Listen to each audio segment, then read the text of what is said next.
Je leur ai fait don de ta parole, et le monde les a pris en haine, parce qu'ils ne sont pas du monde. » La haine, aujourd'hui, nous la trouvons facilement, même et surtout dans notre beau pays de France, dans lequel pourtant Dieu était tellement aimé. Et nous pourrions avoir l'impression que ce n'est pas simplement le fait des chrétiens, mais le fait de Dieu en général. Pourtant, permettez-moi de trouver dans ces paroles de Jésus l'origine même de cette haine. Qu'est-ce que les chrétiens ont de si dérangeant? Ils n'obligent pas à une tenue vestimentaire ou à une autre. D'ailleurs, regardez, il y a finalement assez peu de femmes qui se couvrent dans une église et personne n'a fait de remarque en entrant. C'est donc que ce n'est pas si important que ça. Je n'ai encore vu personne aller caillasser une boucherie un vendredi ou un vendredi saint, etc., etc. Et pourtant, le monde les hait. Je n'ai jamais vu personne aller caillasser un orphelinat tenu par des chrétiens parce que le Christ leur a demandé de prendre soin de ces petits qui sont ses frères et dans lesquels il est lui-même présent. Et pourtant, cette parole de Jésus, ils sont dans le monde, ils ne sont pas du monde, et le monde les a pris en haine. Nous pourrions nous demander en même temps, donc cette parole est particulièrement vraie, nous pourrions nous demander en même temps pourquoi Jésus nous a laissés dans ce monde. Là, nous sommes dans ces 10 jours qui séparent l'ascension de Jésus au ciel et la Pentecôte. Plutôt que d'attendre encore au moins 2000 ans pour envoyer la fin des temps, les anges qui débarquent et la résurrection finale et le jugement dernier, il aurait pu attendre seulement 10 ou 15 jours. Ça aurait été bien comme timing.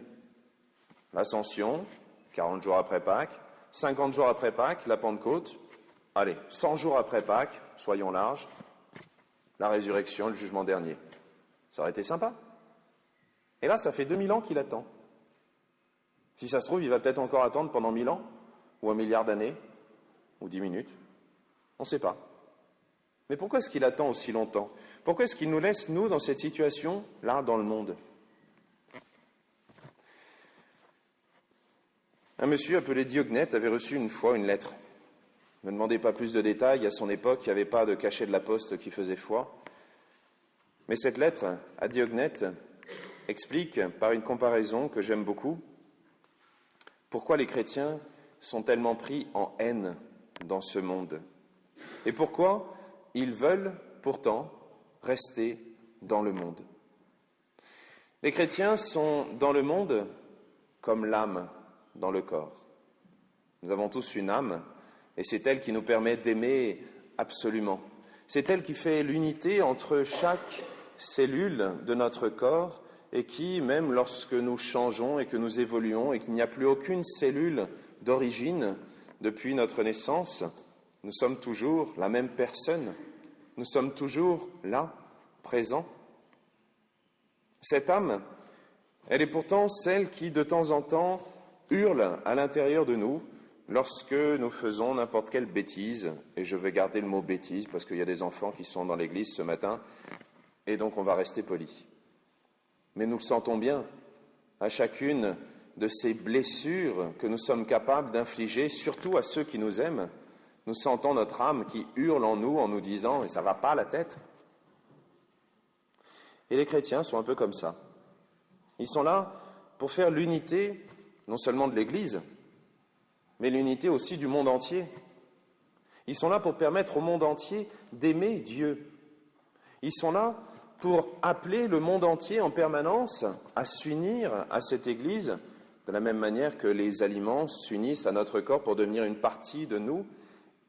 Et c'est tout entier, avec tout ce que nous sommes, avec notre âme, avec notre intelligence, avec nos sens, avec nos voix, avec nos instruments de musique, que nous louons Dieu, que nous aimons Dieu. Eh bien, de la même manière, les chrétiens appellent le monde entier à aimer, à s'unir à leur louange, à s'unir à cet amour de Dieu qui donne un sens à ce monde. Et oui, c'est vrai. Lorsque de temps en temps les chrétiens se lèvent en disant « ça va pas la tête », Ça va pas d'aller massacrer les enfants parce que c'est bientôt les vacances? Ça va pas d'aller massacrer le voisin parce que sa tenue vestimentaire vous plaît pas? C'est vrai. Ils crient un peu fort. Et ils s'arrêteront pas de crier. Et même si on tape dessus, les pierres crieront. Oui, c'est vrai. Ils vont continuer à crier à temps et à contre-temps. Et même plus, ils vont continuer à prier. À prier même pour ceux qui les persécutent. Et c'est ça qui est notre grande force, c'est que l'âme, finalement, vous pouvez faire ce que vous voulez au corps. L'âme restera toujours. L'âme restera toujours unie à celui qu'elle aime, à celui qui l'aime, elle. L'âme restera toujours présente. Eh bien, l'Église dans le monde, même lorsqu'elle est méprisée, persécutée, écrasée, et même lorsqu'elle est triomphante, l'Église est toujours présente et toujours liée à Dieu absolument. Alors nous, à notre tour, demandons à Dieu ce courage de tous ces saints, Saint Médard que nous fêtons aujourd'hui, à temps et à contre-temps, de tous ces saints que nous aimons bien, de tous ces martyrs peut-être qui ont transmis la foi, même au risque de leur vie. Tous ces saints que nous aimons particulièrement, oui, demandons-leur d'être à notre tour ces témoins de l'amour de Dieu, que ce soit à temps ou à contre-temps, que le monde soit d'accord avec nous ou pas. Et le meilleur témoignage de cet amour de Dieu, c'est l'unité que nous pourrons avoir entre nous. Alors que Dieu nous aide, par amour pour Dieu, à aimer nos frères, tous sans exception, même ceux qui nous tapent un petit peu sur le système, même ceux qu'on n'a pas vraiment envie d'aimer, mais parce que c'est le bon Dieu qui les aime à travers nous et que lui les aimera toujours. Amen.